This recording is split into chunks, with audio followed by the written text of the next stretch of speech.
Hello বন্ধুরা, আপনারা সবাই কেমন আছেন? আশা করি ভালো আছেন আর আমিও অনেক ভালো আছি। আপনাদের সঙ্গে একটা নতুন রেসিপি শেয়ার করার জন্য চলে এসেছি।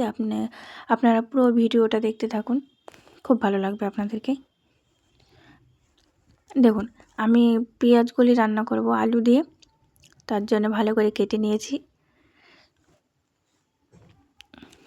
ছোটো ছোটো করে বেশ কেটে নিয়েছি।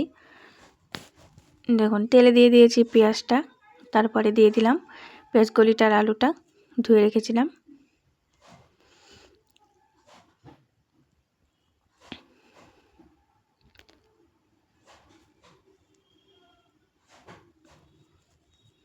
তারপরে দিয়ে দিচ্ছি লবণ, হলুদ আর পাঁচফোড়ন।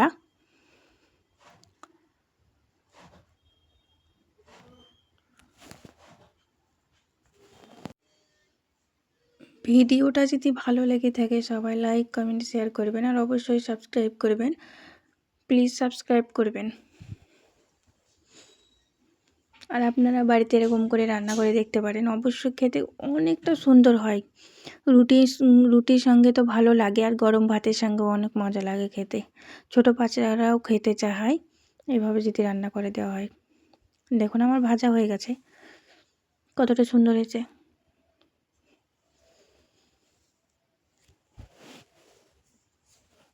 দেখুন, আমার ভাজা হয়ে গেছে, এবার নামিয়ে নিয়েছি, সেটাই আপনাদের সঙ্গে শেয়ার করছি।